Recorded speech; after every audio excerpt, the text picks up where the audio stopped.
Time now for the press preview, a first look at the front pages as they arrive. Over the remainder of the hour, we'll be taking a look at what's making the headlines with the journalist and author Christina Patterson and the PR consultant Alex Deane. To those two in just a second, but let's take a look through the stack, starting with this. COVID infections surge. The lead in the Times after a 76% rise in a week, but it seems that's still not yet enough to stop the June 21st plan to finally end lockdown. The Telegraph, though, reporting that the vaccine rollout may also be speeded up to help with the process. The time between first and second jabs could be reduced from 12 to 8 weeks. Here's The Sun.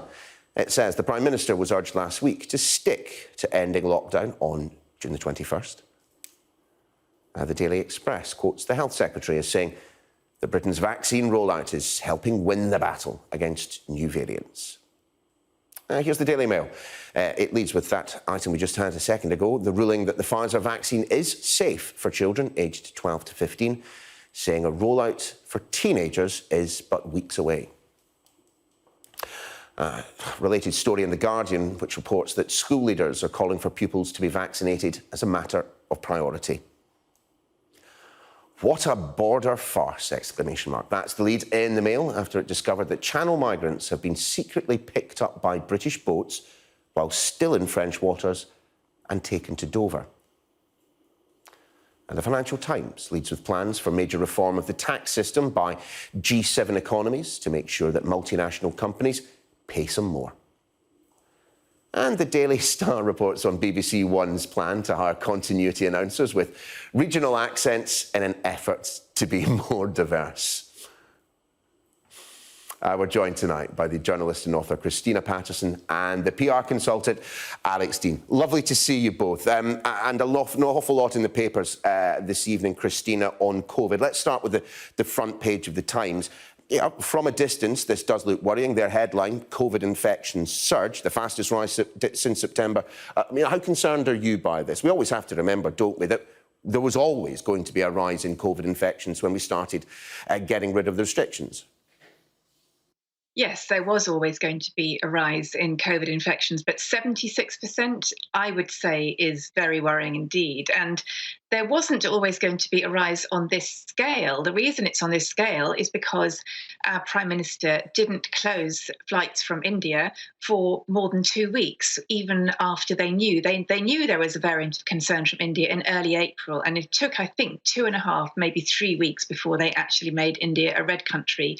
So as a result of that, we now have the Indian, now called Delta variant, spreading like bilio, and it's very, very worrying, and not least since it's so incredibly infectious in schools. I mean, they don't yet know how much more infectious it is, but Niall Paterson, who's been a key voice through this whole thing, thinks it could be as much as 100% more infectious. Let's hope it's not as high as that, but they seem to think it's probably 60 to 70% more infectious, which is very much more infectious. So although we don't yet know whether this will have a huge impact on hospitalizations and deaths, if you open everything up, it's likely to. And the other issue that I'm really worried about is long COVID. We know today that it was reported that 1 million people are suffering long COVID, and I think about 400 of those have had it for more than a year. In the last couple of days, I've spoken to several people who either have it or who have children who have it. Today, I spoke to someone whose 21-year-old daughter has a horrible smell all the time, can't taste anything, and this is 9 months on. So I think, let's just give it a few more weeks and get more people doubly vaccinated, and then the youngsters won't have to pay the price in long COVID. Alex, are you minded for a few more weeks of the conditions that we're all under, or are you of the opinion that, look, plenty of people have been getting vaccinated, the vaccination programme is going well, why not relax on the 21st? The latter. And the reason that my view is the latter is that the rise in cases which we are seeing and is undeniable seems now to be uncoupled from hospitalisation. And that's happening because vaccine programme is working. And unless we're going to say that we're not going to unlock until we've got no COVID left, in which case we might as well give up, there's going to come a point at which we say as a country, we know that there is going to be some COVID, we're going to have to live with it, but with the most important thing, and this is the big public health message, isn't to stay locked down, it's to get vaccinated as soon as possible. And on that, the government is absolutely right. But I must say, SAGE produced 5 kind of outcome predictions when we produced this roadmap. And of all 5 of them, the most optimistic had us still with a hospitalisation rate double where we are now. We're doing twice as well as SAGE thought we would do on their most optimistic prediction. So on that basis, there's no reason not to unlock on time. Christina, though, the story in the front of the FT Weekend edition, Whitehall is clearly looking at this. There's been enough briefing in the papers to suggest that this is a course of action that's at the very least under active consideration if a decision hasn't already been taken. Yes, well, I think Boris Johnson will be very, very reluctant to delay, not least because of pressure from Tory backbenchers and indeed people like Alex, who are, very vocal within the Tory party, or at least affiliated to the Tory party. But I think there are reasons for concern. I don't just mean, from the point of view I just mentioned, but I mean even for someone like Boris Johnson, who, as we know from Dominic Cummings' testimony last week, wanted to be the mayor in Jaws throughout this whole thing, and as far as I can tell, has done a very good job at that impersonation. I think the maths is very frightening on this. And even if you completely ignore the plight of youngsters who, if they'd only held on a few more weeks, wouldn't get long COVID, who will get it if we open up, I think the maths doesn't look great. And so if Whitehall are making plans, knowing the political pressures to unlock on the 21st of June, then I think politicians must be pretty alarmed, including the Prime Minister. Hang on. I mean, that's not quite right. Civil servants should prepare for different potential outcomes. That's their job. It's when civil servants don't prepare, for example, for the other side of a binary referendum, if you don't want a particular outcome to come about, that's when things go wrong. And as for the kind of name checking, it's kind of extraordinary how people get recreated, isn't it? Last year, Dominic Cummings was the devil of Barnard Castle, and you wouldn't believe a word he said. Now he's the oracle of truth because he's bashing the Prime Minister. But Alex, to be fair, both the Transport Secretary and the Health Secretary have also raised concerns about Delta. Yeah, of course, it's right to have concerns, and I was responding to the point that it's right that civil servants prepare. But everything that we've seen so far points to the predictions and roadmap being correct as they are now, following the science and so forth. And that's why the Prime Minister had this long wait to the 21st of June. We've been waiting 3 weeks after 3 weeks after 3 weeks. But please do let me finish my point, which was that Niall Ferguson was someone who gave us a set of rules he couldn't keep himself. So it's kind of amusing to find him rehabilitated. He's like the economist who predicted 9 of the last 1 recessions. Christina, but let's both talk about the story on the story in the Daily Telegraph. That the idea that they're going to, frankly, it's a story that's been reported a few times already. Second jabs are going to be sped up in an effort to lift restrictions, but there is a lag factor with the second vaccination. We've been told you've got to wait 2-3 weeks, perhaps, to get the full efficacy of it. So what exactly is going on here, then, Christina, in your mind? Well, I think that they are just trying to do what they can to get as much of the population vaccinated as quickly as possible. And they already brought forward the second vaccine for the over 50s from 12 weeks to 8 weeks. And the plan is to do the same for the over 40s. And I think, look, I feel like an epidemiologist after the last 16 months, but clearly I'm not. And that's for, the Joint Vaccines Committee to decide. But it seems to it makes sense to do that. I mean, the only thing one could say is that the second vaccine for the second dose of AstraZeneca is meant to be more effective after 12 weeks than after 8 weeks. But that seems to be a kind of nicety we can't really be worrying about at the moment. So it seems to make sense to bring forward second vaccines as soon as they can do that. I mean, Alex, sorry to interrupt.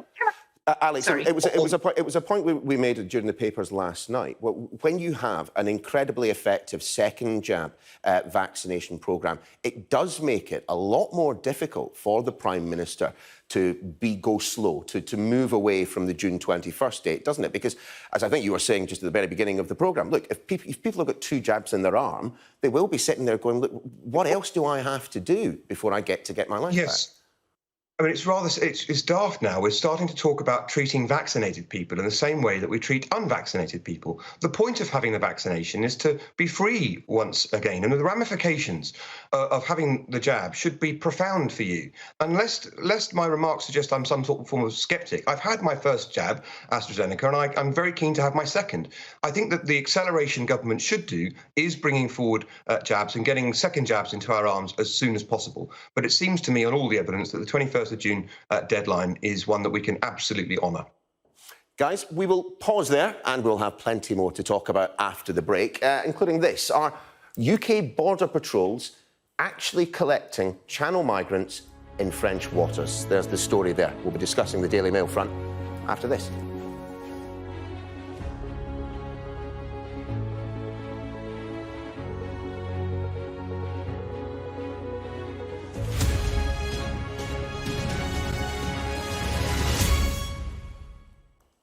Welcome back to the press preview. Christina and Alex still here with their selection of the stories.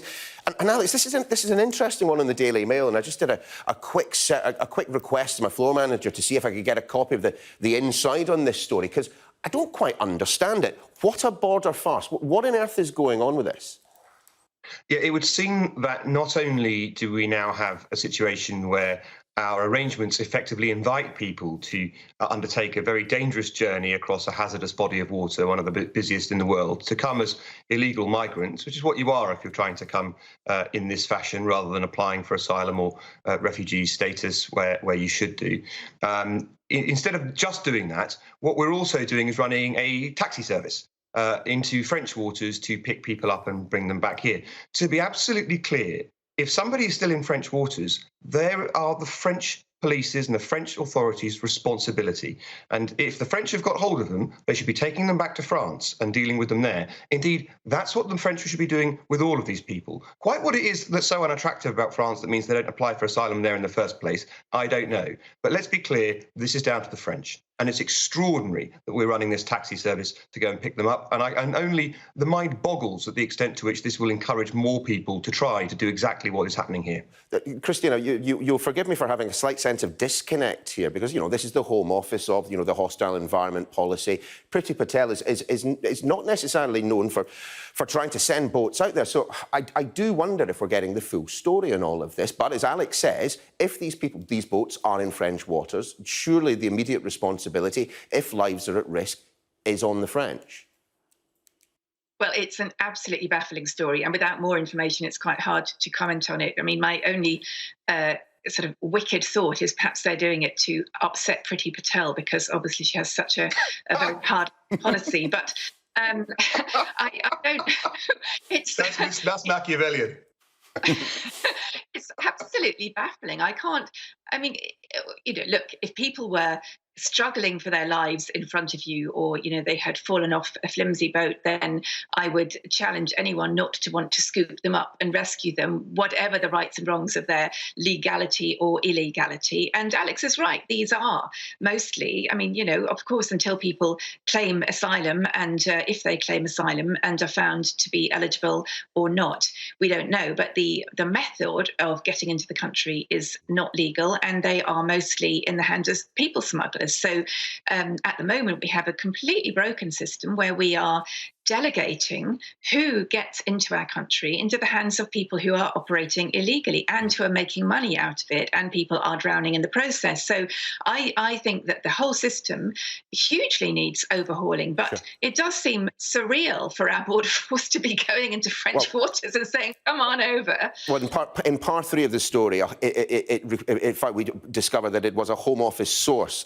for this story. And we know that Ms Patel has not always enjoyed the best of relationships with her workforce there. Christina, take us, though, inside the Times. The last story, you get 20 seconds for this. The headline, drink drive-through. This is good.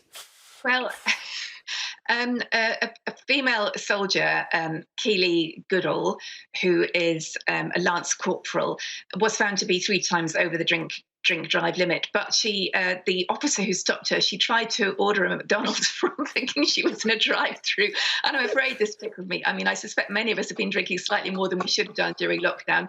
On the other hand, having been locked down, we haven't been stopped for our drink and driving, because that's been even more illegal. So I imagine that an officer would be a bit torn if we were in a car beyond 5 miles from where we should be, and also over the limit. But anyway, well, let's wrap this up before Alex spontaneously combusts on the right there.